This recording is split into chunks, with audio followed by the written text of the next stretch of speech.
오늘 말씀의 제목은 내가 정한 기약이 이르면, 이런 말씀 제목 가지고 함께 말씀을 나누고자 합니다.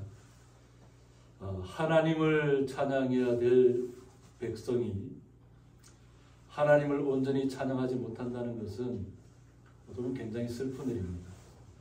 그것이 어디에서 비롯되었냐면, 항상 하나님께서는 이스라엘 백성과 동행을 했습니다. 그리고 항상 먼저 지도자가 하나님 앞에 나가서 하나님의 뜻이 무엇인지를 물었습니다. 그래서 하나님께서 하라고 하면 그 하라고 하는 대로 행동을 옮겼다고 하는 거죠. 그런데 이스라엘이 찬양이 끊긴 이유가 결국은 엘리 제사장의 두 아들 홈리와 비느하스 때부터 여호와의 성막 안에 여호와의 법궤는 있습니다. 이스라엘 가보면 그것은 그냥 이렇게 그냥 민둥산보다 더 이렇게 황량하게 되어 있습니다. 평판하게 되어 있는데 그것이 성막이 거했던 것입니다. 그냥 그들은 그냥 여호와의 법궤만 성막 안에 있다는 것만 믿었다고 하는 거죠. 그리고 하나님 앞에 나아가서 묻지 않았습니다. 그리고 자신들이 그냥 여호와의 법궤를 하나님 앞에 묻지도 않고 하나님의 법궤를 들고 나가면 당연히 승리하는 줄 알았습니다. 하나님의 뜻이 아님에도 불구하고 자신들이 하나님의 여호와의 법궤를 메고만 나가면 이긴다고 하는 그 잘못된 생각을 가졌다는 거죠. 그러니까 하나님 앞에 기도하지 아니하고 묻지도 않고 전쟁터에 여호와의 법궤를 가지고 나갔다가 결국 여호와의 법궤를 빼앗기잖아요. 결국 이스라엘 백성들이 슬픔 가운데 거하게 되는 겁니다. 하나님의 백성이라고 하면서 하나님 앞에 묻지 않고 하나님 앞에 나와서 탄식하지 않고 하나님 앞에 기도하지 않으면 명목상의 그리스도인은 아무 소용이 없다는 겁니다. 그날 이후로 이스라엘 백성들은 그냥 모든 슬픔에 잠겨버렸습니다. 전쟁터에 나가도 이길 수가 없습니다. 그러니까 피할 수밖에 없죠. 이것을 다윗 시대에 다시 여호와의 법궤를 모셔와야 되겠다고 하는 거죠. 이방 나라에서 다시 여호와의 법궤를 가져왔지만 그것을 사람의 힘으로 여호와의 법궤를 만지려고 하다가 만지는 사람이 죽게 되잖아요. 아무도 그것에 가까이 가려고 하지 않습니다. 여호와의 법궤는 하나님이 임재한다고 하는 그 표식이잖아요. 그런데 많은 이스라엘 백성들이 그것을 믿지 않았다는 겁니다. 그러니까 무조건 우리의 하나님이라는 생각만 가졌지 자신들의 삶이 방탕하거나 그냥 자신들의 의지하는 무조건 자신들의 의지대로만 나가면 하나님이 무조건 우리를 뒤따라와서 도와줄 거라고 잘못된 생각을 갖고 있는 거죠. 그러다가 결국 이스라엘이 무너지게 되는 결과를 빚었습니다. 이것을 다윗이 가져올 때 얼마나 기뻤는지 모른다는 겁니다.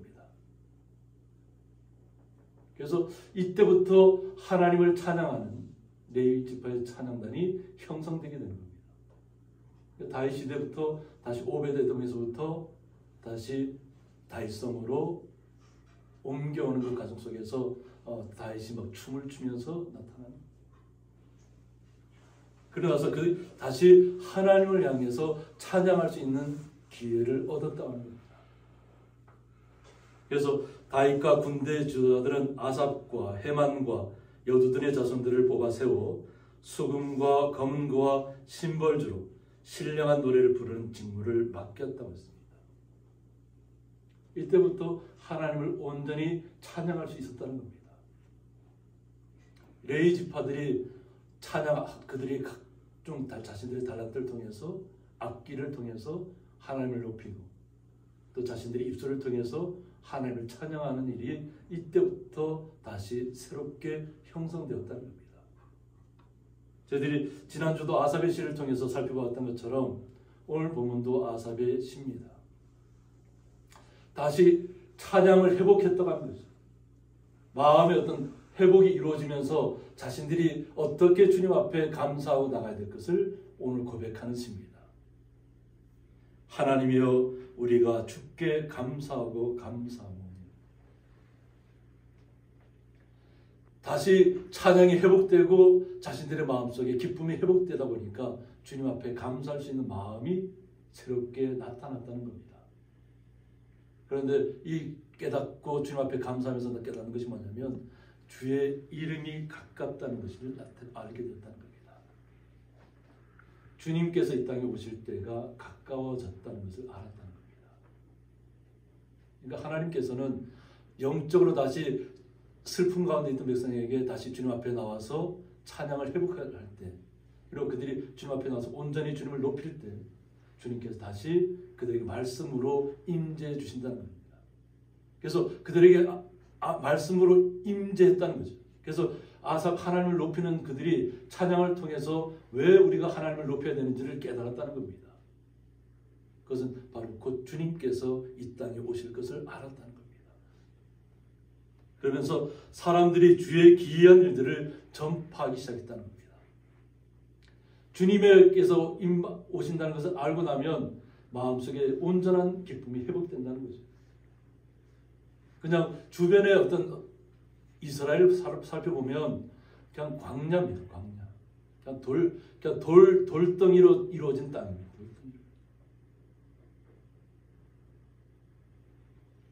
그것이 기름진 땅이라고 하나님께서 표현하시잖아요. 그러니까 하나님이 함께할 때는 그것이 기름진 땅으로 변할 수 있지만 하나님이 그들과 함께하지 않으면 그냥 광야입니다. 황폐한 땅, 돌무더기 땅으로 바뀌는 겁니다. 우리 성도님들도 마찬가지로 주님이 나와 함께할 때는 온전한 기쁨을 누리고 그 기쁨을 나눌 수 있지만 만약 내가 온전하게 주님 앞에 나가지 않고 내가 주님을 떠난 상태에 있으면 그냥 마음이 그냥 광야같이 돼버리는 거예요. 그냥 바깥에서만 부는 찬바람이 아니라 내 속 안에서 그냥 찬바람이 불고 다니는 거죠. 그냥 얼마나 바깥에 나가 있으면 바람 불 때 얼마나 추워요. 바람 불 때. 얼마나 며칠 전에 바람이 많이 부는지 막 문을 막 다 열어버리더라고요. 문을 다 열어버려. 그래서 제가 나가서 문 열어놓고 가서 문을 닫고 단장하고 얼마 안 있으면 또 얼마나 바람이 세게 부는지 또 문을 다 열어버려요. 이것이 겉으로 나타난 것이 아니라 만약 우리가 주님을 떠나 있고 내 안에 찬양이 없고 내 안에 기쁨이 없으면 우리 내면의 세계가 그렇게 바뀔 수 있다는 겁니다. 그런데 깨닫고 나면 우리는 주님을 온전히 우리의 삶 속에서 나타낼 수 있는 것이. 그러니까 오늘 강준 집사님께서도 기도하면서 말이 아닌 삶의 속에서 나타나기를 원하고 있잖아요. 이것이 우리의 성도들의 본 모습이어야 됩니다. 그래서 그 말씀이 이르면 주의 말씀이 내가 정한 기약이 이르면 이것은 하나님께서 아삽에게 말씀으로 임해서 나타날 일을 나타내 주신 것입니다. 이것은 아삽 이야기 아니라 주님께서 아삽에게 말씀으로 이렇게 될 것을 이야기하고 있는 것입니다. 내가 정한 기약이 이르면 그러니까 하나님께서 주님께서 정한 기약이 이르면 내가 바르게 심판하리라고 했습니다. 모든 것을 다시 원래 위치대로 다시 새롭게 갖다 놓으시겠다는 겁니다. 보면 그 당시도 혼돈의 세상이잖아요. 그냥 부족 간의 전쟁과 전쟁이 계속 이어지는 시대란 말이에요. 죽이지 않으면 살 수 없는 시대란 남을 죽이지 않으면. 그런데 주님께서는 다시 회복이 되면 주의 말씀이 다시 온전히 임하면 주님께서 이 땅에 다시 오시면 반드시 바르게 심판하시겠다는 겁니다. 이 심판의 이야기를 오늘 나타내고 있다는 겁니다. 그래서 우리가 주님 앞에 나간다는 것은 우리의 마음이 온전히 회복되어야 됩니다. 나의 마음속에서부터 주님을 찬양으로 이렇게 올려드리는 거잖아요. 저는 항상 얘기하지만 저는 음치입니다. 그냥 찬양도 막 틀립니다. 그러나 우리의 내 중심만은 주님을 온전히 찬양하고 있다는 것입니다. 우리가 하나님께서 우리에게 각자 달란트를 주셨잖아요. 뭐 장로님에게는 하모니카를 잘 불 수 있는 그런 것을 주셨고, 또 우리 뭐 소리하나 팀은 너무나도 기타를 통해서 하나님의 배경을 올려드리고 있고, 오늘 가시보시 중창팀은 또 두 분의 정말 인고 부부처럼 정말 그 찬양을 올려드리고 있잖아요. 지금 또 권사님은 또 이제 자녀 문제 때문에 또 이렇게 한 4월 달까지는 좀 자리를 비울 텐데 마음을 드리는 찬양이잖아요. 저는 김교 권사님 찬양할 때 지난번에 한번 그때 말씀드렸지만 집 안에서만 부르면 또 집사님이 너무 또 같은 찬양을 계속 듣게 되면 그것도 이해 못할 수 있거든요. 그러니까 남편에게 좀 피해가 안 가기 위해서 어떻게 했다고요? 찬바람이 부는 바깥에 나가서 그 마지막 꼭대기잖아요. 우리 마을이 가장 추운 곳이. 근데 그 산에 나가서 그 어떤 산 위에서 찬양을 불렀다는 거잖아요. 이것이 우리의 마음이에요. 주님께서 우리에게 주신 기쁨이 있기 때문에 그 찬양을 마음껏 주님 앞에 올려드릴 수 있는 거죠. 비록 제가 음치지만 찬양은 잘 못하지만 마음은 항상 주님을 높이고 있다고 하는 거죠. 우리 성도도 마찬가지입니다. 찬양을 꼭 잘하시는 분들은 그 잘하는 그 달란트를 사용해야 되지만 잘 못하시는 분들은 그냥 마음속에서 그냥 마음을 올려드리는 거예요. 주님이 받으신 건 우리의 마음이기 때문에 그렇습니다. 우리의 마음이 온전히 회복되면 그 주님의 말씀이 어떠한 말씀이 우리에게 임하더라도 그 상황을 이해하고 받아들일 수 있습니다. 이것은 하나님의 말씀을 우리가 암기하는 것이 아닙니다. 내가 어떤 말씀을 막 암기해서 내 머릿속에 꽉 채워 있으면 하나님의 말씀이 움직이는 것이 아니고 하나님의 말씀이 나 삶 속에 와서 나의 모든 것을 감동시키면 말씀이 내 속에서 살아 움직이는 것이 진짜 하나님의 뜻이라는 거죠. 그래서 주님께서 말씀하시는 건 뭐냐면 땅의 기둥은 내가 세웠다고 얘기합니다. 땅의 기둥은 내가 세웠다.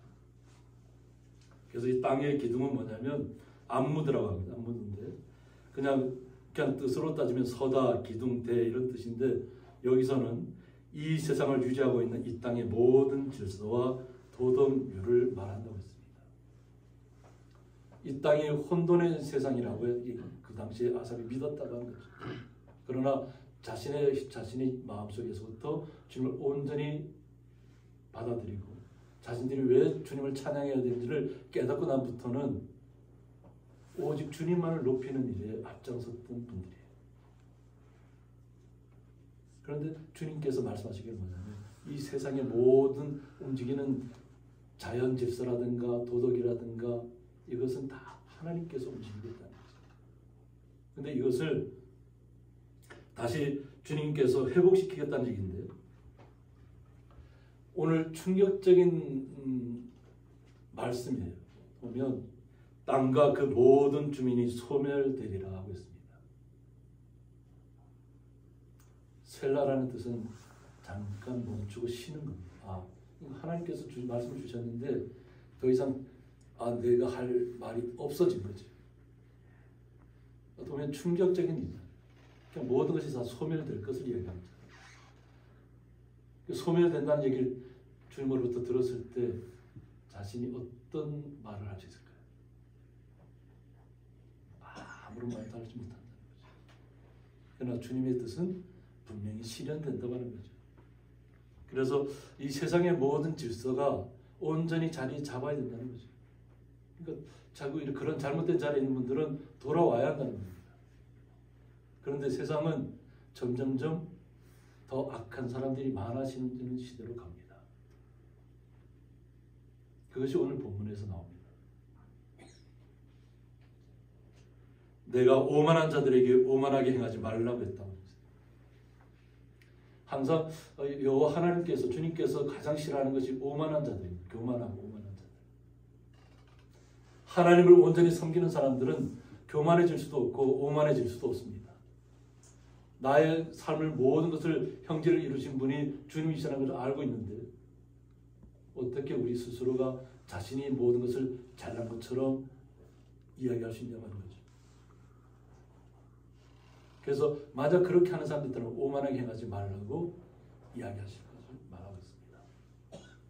그리고 악인들에게 뿔을 들지 말라고 했습니다. 이 세상에는 악한 사람들이 너무나도 많다고 하는 거죠. 겉으로 드러날 때는 아주 자신을 치장하고 포장하지만 그 속 마음을 들여다보면 우리는 속 사람을 읽지 못하지만 주님께서는 다 보시잖아요. 그냥 자신을 계속 높이고 있다는 거죠. 그냥 끝도 없이 자기가 높아지는 줄 알고 자신만이 최고인 줄 알고 계속 높아지는 상태에서 다른 사람들을 대하고 있다는 거예요. 자신만 안전하면 된다는 거죠. 그냥 보면 자신이 나라에 속한 사람들이 어떤 형편이 있는지는 중요하지 않다는 거예요. 그래서 자신만 모든 것을 다 누리면 된다고 하는 거죠.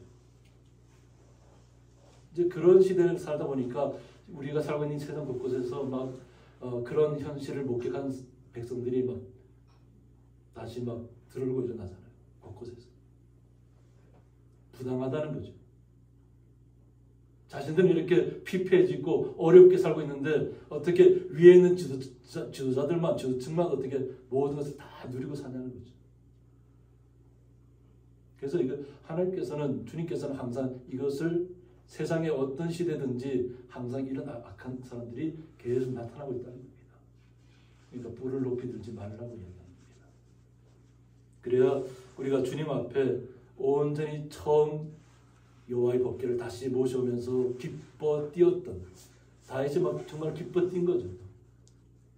얼마나 막 그의 아내가 봤을 때는 막 미친 것처럼 막 춤을 추면서 왔다고 했습니까? 마음속에서 너무 기뻤다는 거죠. 그래서 우리 하나님을 믿는 사람들은 세상의 어떤 흐름은, 악한 흐름을 계속 흘러가고 있지만 점점 악한 사람들이 많아지지만, 그러나 주님의 사람들은 그 마음의 심지를 더욱더 굳건해야 된다는 거죠. 왜냐하면 주의 이름이 더욱더 가까이 온다는 거죠. 그래서 그런 상황을 우리가 이해하고 이 주님의 말씀을 받아들여야만 주님께서 어떻게 이 땅을 심판할 것을 이해할 수 있습니다. 너희 뿔을 높이 들지 말며 교만한 목으로 말하지 말지어다 했습니다. 뿔을 높이 들지 말아라. 또 어떻게 보면 교만한 목 하면 어떤 보면 목이 아주 굳은 사람을 얘기하잖아요. 고개를 꺾을 줄 모르는 사람, 숙일 줄 모르는 사람. 자신도 모르게 목이 뻣뻣해지는 거지. 남들이 나에게만 와서 먼저 뭔가 해줘야만 자신이 그냥 저 사람들이 내 아랫사람이다 이렇게 잘못된 생각을 갖고 있는 거지. 우리 기독교인들은 어때요? 어떤 직책이 주어지면 그 직책은 다른 약한 성도를 섬기라고 하는 거잖아요. 우리에게 직책이 주어지는 것은 더욱더 겸손히 섬기는 자리로 나아가라는 것입니다. 그것이 내가 이렇게 어떤 높은 지에 올라가서 막 대접받는 자리가 아니라 더욱더 낮아져서 겸손해지라는 겁니다. 그 섬김을 통해서 모든 사람, 주변 사람들이 변한다고 하는 거죠. 왜 그러냐면 너를 높이는 일이 동쪽에서나 서쪽에서 남쪽에서도 말미암지 않는다고 했습니다. 높이는 일이 어디서부터 온다고 생각하나요? 우리 스스로가 무언가를 준비를 많이 하고 우리가 노력하는 것도 있겠지만 그것만으로 우리가 모든 것을 다 높은 자리에 올라가는 것이 아니에요. 오직 주님께서 함께 하셔야만 됩니다. 우리가 그것을 다윗을 통해서 알고 있잖아요. 다윗은 그냥 자신을 낮추고 겸손한 사람의 모습 속에서 주님만을 찬양하는 사람이었잖아요. 그냥 형제들 중에서도 가장 낮은 양떼를 치는 형제들 가운데서도 가장 안 좋은 일을 해야만 하는 그런 자리가 있음에도 불구하고 그는 항상 주님을 의지했고 주님을 찬양했고 그들의 형들이 전쟁터에 나와 있을 때 그들의 형제들에게 뭔가 도움을 주기 위해서 부모님의 부탁을 받고 나갔다가 하나님을 모독하는 소리를 듣게 되는 거잖아요. 그래서 그의 마음속에서 의분이 일어나는 거죠. 하나님만을 찬양해야 될 사람들이 하나님을 모독하는 소리를 듣고 벌벌 떨고 있다는 거예요. 하나님이 그들의 마음속에 없다는 거죠. 그러니까 한 사람의 작은 소년이 그냥 담대하게 갑옷은 자기 옷에 맞지 않으니까 다 벗어버리고 그냥 물맷돌만 들고 나가잖아요. 그것이 주님이 나와 함께 한다는 그 힘 때문에, 능력 때문에 담대해진 겁니다. 그는 왕이 될 마음이 애초부터 아무것도 없었어요. 근데 하나님은 이미 아시고 사무엘을 통해서 그에게 기름 붓잖아요. 그의 겸손한 모습을 보신 거예요. 그가 교만한 사람의 모습 속에서 나는 뛰어난 사람이다, 나는 높은 사람이다, 나는 모든 것을 할 수 있는 사람이라고 했으면 하나님이 썼을까요?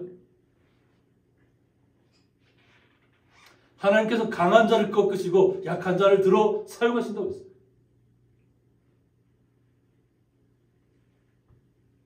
오직 주님으로부터 이루어진다는 거죠. 어느 방향에 내가 어느 줄을 잡더라도 그것이 주님이 함께하지 않는 줄이라면 그건 썩은 동아줄이 될 겁니다. 오직 재판장이신 하나님이 이를 낮추시고 저를 높이신다고 했습니다. 모든 사람은 하나님이 판단하시고 그를 높은 자리에 올려주실 분은 올려주고 내릴 사람은 내린다는 거예요. 주님이 모든 것을 하신다는 겁니다. 그런데 사람들은 그것을 이해하지 못하잖아요. 어떻게 우리 스스로가 노력하고 예전에는 개천에서 용이 났다 이런 얘기도 많이 했지만 요즘은 그런 소리가 쑥 들어가고 없잖아요. 그냥 가진 자들이 또 가진 자를 양성하는 그런 시대가 되어버렸죠. 그런데 하나님께서 그런 것을 좋아하실까요? 그 가운데서도 오직 주님만을 앙망하고 주님만이 나의 모든 것이라고 고백하는 주의 거룩한 성도들을 찾고 있다는 것입니다. 오직 주님께서 모든 것을 처리하신다는 것을 믿으셔야 한다는 겁니다. 그래서 여호와의 손에 잔이 있다고 했습니다. 이 잔은 코스라고 하는데 하나님의 진노와 심판을 상징하는 것입니다. 하나님의 진노와 심판이 이곳에 있다는 거죠. 이 잔에는 뭐가 일어날까요? 술 거품이 일어난다고 했습니다. 혼합됐다는 거예요. 온전한 포도주가 아니라는 거죠. 그것에 많은 것이 혼합되어져서 술 거품이 일어날 것이 상황이 됐다는 거죠. 그러면 그것에 부산물도 많을 거고 찌꺼기도 많이 생길 거고 하나님께서 이것을 준비해 두고 있다는 거예요. 그러니까 세상 속에서 악한 사람들은 점점 더 악해질 겁니다. 왜? 혼합된 술을 계속 마실 겁니다. 그러니까 혼합된 술이라는 것은 비유적인 것이지만 결국은 마음과 생각이 주님을 떠나서 그냥 세상 속에서만 모든 것을 누리려고 하는 혼탁한 마음으로 변해갈 거라는 겁니다. 속에 섞은 것이 가득한 그 잔을 하나님이 쏟아내신다고 했습니다. 그 잔 속에 혼합되고 혼탁해지고 그냥 온갖 잘못된 것들이 다 들어가서 막 거품이 일어날 정도면 그것이 온전한 것이 아니라는 거죠. 그런데 때가 이르면 그 잔을 쏟아내시겠다. 그래서 실로 그 찌꺼기까지도 땅의 모든 악인이 기울여 마시리라고 했습니다. 그러니까 악한 사람은 더 악해질 수밖에 없다는 거죠. 그러니까 우리 성도님들이 악한 사람을 볼 때 그들이 그곳에서 돌이키기를 원하는 기도를 해주셔야 되지만 무언가 그런 상황이 발생했을 때 그 악한 사람한테 무언가 내가 어떻게 이기려고 하다 보면 또 그들과 똑같은 방식으로 싸워야 될 경우가 있을 수 있어요. 그러니까 우리는 주님의 사람들은 똑같은 방식으로 싸워서는 안 됩니다. 그들은 더욱 악해질 것이기 때문에 그렇습니다. 왜? 그들은 이미 혼탁한 마음으로 바뀌었기 때문입니다. 그런데 혼탁하고 혼미한 마음으로 바뀐 사람한테 가서 이야기하면 그 이야기를 온전히 우리의 이야기를 들어줄까요? 요즘은 뭐 국곳마다 세계곳마다 마약 때문에 그냥 나라가 병들어요. 마약에 취하면 그냥 사람이 사람 무시를 못하는 거예요. 그냥 혼자만의 세계에 갇혀버리는 거예요. 아예 미국 같은 데는 그냥 그런 사람들을 그냥 방치시켜버렸어요. 한 마을 자체가. 거기는 가면 그냥 마약에 다 중독된 사람들이 그냥 슬로우 비디오로 움직이는 것처럼 그들이 움직여요. 그들은 마약을 계속 달고 살아요. 마약이 없으면 죽을 것처럼. 하도 안 돼서 그냥 다시 또 방치시켰다는 거예요. 그런데 그것이 세계 곳곳마다 지금 계속 퍼져나가고 있어요. 얼마 전에도 보니까 뭐 부유층의 사람들이 대마를 갖다 집에서 키우고 막 그것을 갖다가 뭐 팔다가 붙잡혀 들어가는 분들이 생겼잖아요. 이미 한번 중독이 되면 벗어나지 못하는 거예요. 혼미한 마음이 되는 거예요. 혼탁한 마음이 되는 거예요. 근데 세상 사람들은 그것이 좋다고 계속 그 돈을 갖고 찾고 있잖아요. 얼마를 줘도 좋으니까 나에게 달라고 하잖아요. 그러면서 병 들어가고 인간적인 생활을 온전히 누리지 못하는 겁니다. 그런데 주님의 사람들은 오늘 9절에 다시 보면 다시 아삽의 마음으로 돌아온 겁니다. 지금까지는 다시 8절까지는 주님께서 하신 말씀을 아삽이 이제 대필한 거죠. 다시 아삽의 마음이 되어서 나는 야곱의 하나님을 영원히 선포하며 찬양할 것을 이야기합니다. 세상의 이치를 알았다는 거죠. 그러니까 악한 자들은 더욱더 악해질 것이고 결국 하나님께서 그들에게 그 혼탁한 술을 그들에게 부어버릴 것이다. 찢기까지.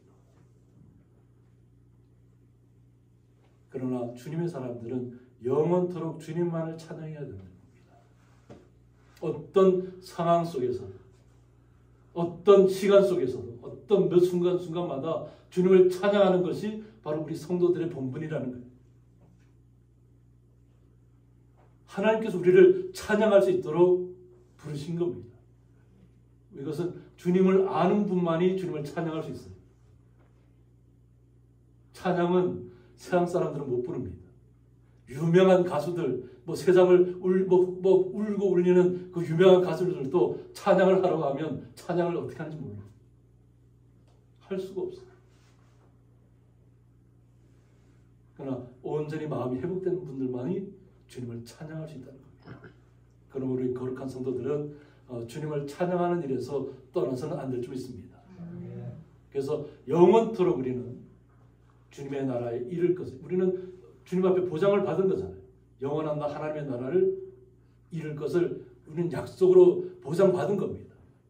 그러므로 우리 거룩한 주의 성도들은 그냥 주님을 영원토록 찬양하며 선포하는 겁니다. 나의 구원자, 나의 구속자, 나의 모든 생명, 영원한 생명이라는 것을 고백하시라는 겁니다. 이것이 우리의 삶 속에서 나타내야 될 줄 믿습니다. 다시 주님의 말씀으로 돌아옵니다. 주님께서 다시 또 악인들의 뿔을 다 베버린다고 했습니다.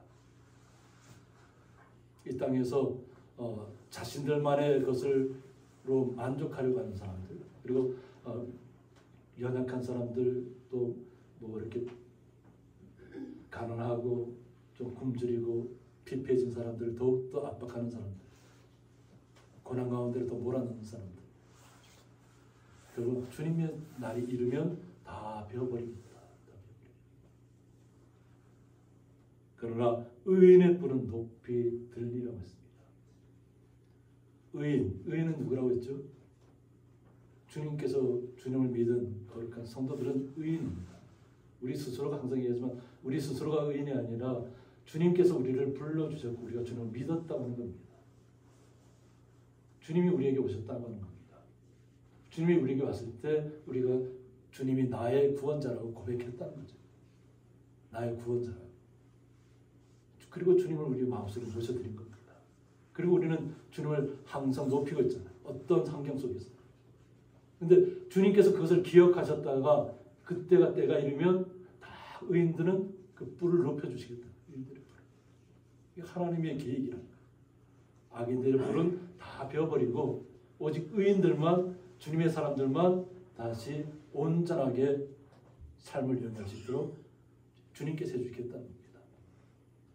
이것을 우리가 통해서 왜 우리가 주님을 찬양해야 되는가? 왜 우리가 어떤 어려운 환경이 와도 주님을 놓을 수 없는 이유가 여기에 있다는 것입니다. 이것이 찬양 대장으로서 이렇게 어떤 찬양 대장만 한 것이 이런 이야기가 나오는 것이 아니라 우리는 이 말씀을 받을 때 아삽에게 임했던 그 주님의 말씀이 또 우리에게도 삶 속에서 임하여져서 내 삶도 항상 영원토록 주님을 높이고 주님을 찬양하는 삶이 되어야 된다는 것을 우리 스스로가 인식하셔야 됩니다. 성경의 말씀은 바로 우리 성도들을 향한 말씀이에요.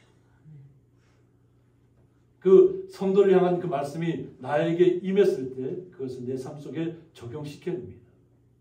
그래야만 주님께서 우리를 택하신 목적을 온전히 깨달을 수 있다는 겁니다. 그래서 이사야 43장 21절에 보면 이 백성은 내가 나를 위하여 지었나니 나를 찬송하게 하려 함이라고 했습니다. 주님을 높이기 위함에서 우리를 부르셨다는 거예요. 우리는 주님을 찬양하는 이유에 대해서 주님께서 우리를 그렇게 창조하셨다는 겁니다. 그리고 그렇게 우리를 불러주셨다는 겁니다. 그러니까 우리 성도님들은 항상 주님을 높이는 자리에 서 계시기를, 그리고 주님을 항상 찬양하는 자리에 서 있기를 주님의 이름으로 축원드립니다. 함께 기도하겠습니다. 내가 정한 기약이 이르면이라는 말씀을 통해서 아삽이 온전히 주님 앞에 감사할 수 있는 이유, 주님을 높일 수밖에 없는 이유에 대해서 주님께서 그에게 말씀으로 임했을 때 온전히 깨달은 것처럼 오늘 아삽의 시편을 통해서 이 말씀이 우리의 삶 속에 온전히 정착될 수 있도록, 우리의 삶 속에서 그것이 나타날 수 있도록 주님께서 성도들의 마음을 새롭게 하시고 주님께서 날마다 이끌어 가시며 주님이 원하시는 곳까지, 주님을 찬양하는 데까지 나아갈 수 있도록 주님께서 온전히 붙들어 주옵소서. 그 주님의 놀라우신 사랑에 감사하며 예수님의 이름으로 기도드리옵나이다. 아멘.